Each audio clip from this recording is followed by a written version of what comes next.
Assalamualaikum dan salam Sarawakku sayang. Buletin UKAS edisi malam 12 November 2021 bersama saya Vivi Mirzaika.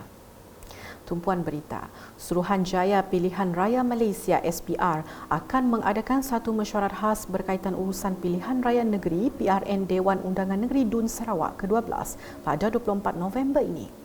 SPR dalam kenyataan medianya pada Jumaat berkata mesyuarat tersebut akan dipengerusikan pengerusinya Datuk Abdul Ghani Saleh yang akan membincangkan tarikh penting PRN 12 DUN seperti tarikh rit pilihan raya, hari penamaan calon, hari pengundian daftar pemilih yang akan digunakan dan persiapan lain bagi melaksanakan pilihan raya berkenaan.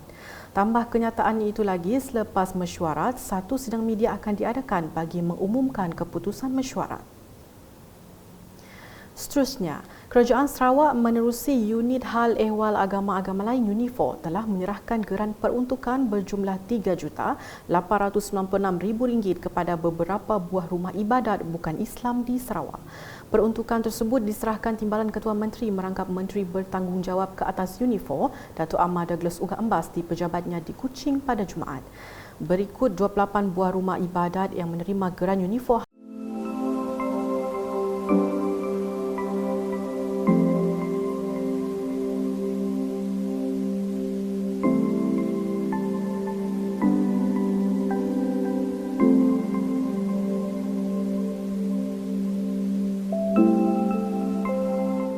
Hadir mewakili penganut Buddha dan Tao, Menteri Kerajaan Tempatan dan Perumahan Sarawak, Datuk Seri Profesor Dr. Sim Kui Hian.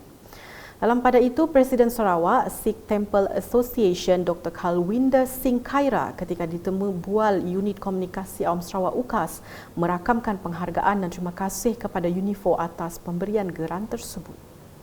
These funds are more for the operational maintenance of temples, churches, and as Dato' Ahmad was saying, there was an additional grant given by the state government and our Honourable Chief Minister of 5 million, which was distributed to everybody. So we are very appreciative, and we thank the government, I think, for this grants, which I think will help, because early in the year during COVID time, most of the temples, most of the churches, they don't have any income sometimes from those who come to the churches. So all this funding will help towards operational, which means like electricity bills, salaries and all that. Berita selanjutnya mengenai program Randau Digital Sarawak yang merupakan salah satu inisiatif keterangkuman digital Kerajaan Sarawak dalam usaha untuk mengurangkan jurang digital di kawasan luar bandar. Setiausaha Kerajaan Negeri Sarawak Datuk Amar Jaul Samion memberitahu objektif utama program tersebut adalah mendedahkan mengenai perkhidmatan atas talian Kerajaan Sarawak yang boleh dicapai melalui www.sarawak.gov.my. Jelasnya, semasa berucap di Rumah Johnson, Kampung Seduku, Panjai Lingga pada Jumaat, Kerajaan Sarawak memperkenalkan salah satu inisiatif digital iaitu Sarawak ID sebagai pengenalan diri digital untuk mengakses semua perkhidmatan atas talian Kerajaan Sarawak. Tambah beliau lagi, satu akaun Sarawak ID ini hanya sah untuk seorang pemegang kad pengenalan sahaja dan ianya juga didatangkan dengan ciri-ciri keselamatan apabila menggunakan perkhidmatan dalam talian. Datuk Ahmad Jaul menambah, program tersebut dimulakan dengan taklimat perkhidmatan atas talian dan Sarawak ID yang disampaikan Unit Pemodenan Perkhidmatan Negeri UPPN Jabatan Ketua Menteri dan Sarawak Information System Sdn Bhd Sains. Katanya lagi, program diteruskan dengan taklimat pandai daripada Pustaka Negeri Sarawak yang berkaitan dengan literasi digital. Sehubungan itu, beliau menyeru masyarakat setempat dapat terlibat secara aktif dalam program berkenaan yang mendatangkan banyak manfaat kepada mereka. Dalam program berasingan pada Khamis, Datuk Ahmad Jaul telah melakukan lawatan kerja ketiga projek pembangunan bahagian Sri Aman pada Khamis. Beliau memulakan lawatan ke projek pembangunan Rumah Spektra Permata dan seterusnya ke projek pembangunan infrastruktur pengairan dan saliran Padi Banting Lingga yang diakhiri dengan lawatan tapak projek Pejabat Daerah Kecil Lingga Baru. Lawatan tersebut adalah bersempena dengan perbincangan mengenai Master Plan Daerah Lingga dan program Randau Digital Sarawak di Rumah Johnson Lingga.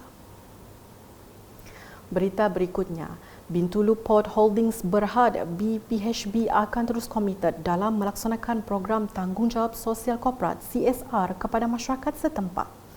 Ketua Pegawai Eksekutif Kumpulan Bintulu Port Holdings Berhad, Datuk Muhammad Medan Abdullah berkata, perkara ini dilaksanakan bagi memastikan setiap masyarakat menikmati manfaat bersama.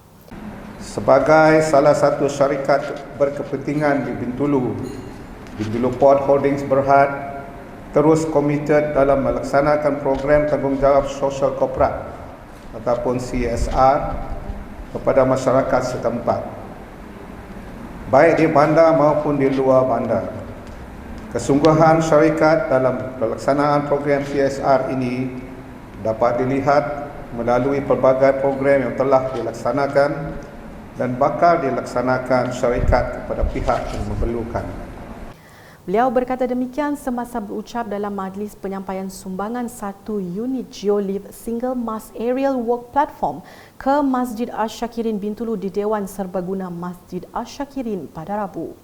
Ujar Datuk Muhammad Medan lagi, penghantaran Geolift Single Mast Aerial Work Platform ini mengalami sedikit kelewatan disebabkan situasi arahan Perintah Kawalan Pergerakan PKP dan mesin itu hanya sampai pada Oktober lepas. Dalam pada itu, beliau berharap sumbangan ini akan memudahkan aktiviti penyelenggaraan masjid pada masa akan datang. Saya berharap dengan sumbangan 1 unit Geolift Single Mast Aerial Work Platform ini, ia sedikit sebanyak dapat memudahkan aktiviti penyelenggaraan masjid. Juga dipercayai ia membantu pihak jawatankuasa pengurusan Masjid Asyakirin Bintulu dalam menambah baik, mempertingkatkan fasiliti dan memartabatkan fungsi masjid yang terbesar di Bintulu ini, insya-Allah. Perkembangan berikutnya, 2 buah persatuan Buddhis di Sibu menerima dana dari Unit Hal Ehwal Agama-Agama Lain UNIFOR yang jumlah keseluruhannya RM500,000. Penyerahan dana tersebut telah disempurnakan Presiden Parti Demokratik Progresif PDP Datuk Seri Tiong King Sing pada Khamis. Selain itu, pengerusi PDP Dewan Undangan Negeri Dun Dudong, Kaunselor Teo Boon Siew, turut menyerahkan cek tambahan berjumlah RM20,000 kepada Persatuan Bekas Pelajar Sibu Katolik High School. Berita diteruskan dengan seramai 300 individu telah hadir mendapatkan suntikan vaksin dos penggalak secara walk-in di Pusat Pemberian Vaksin PPV Dewan Serbaguna Matu pada Rabu.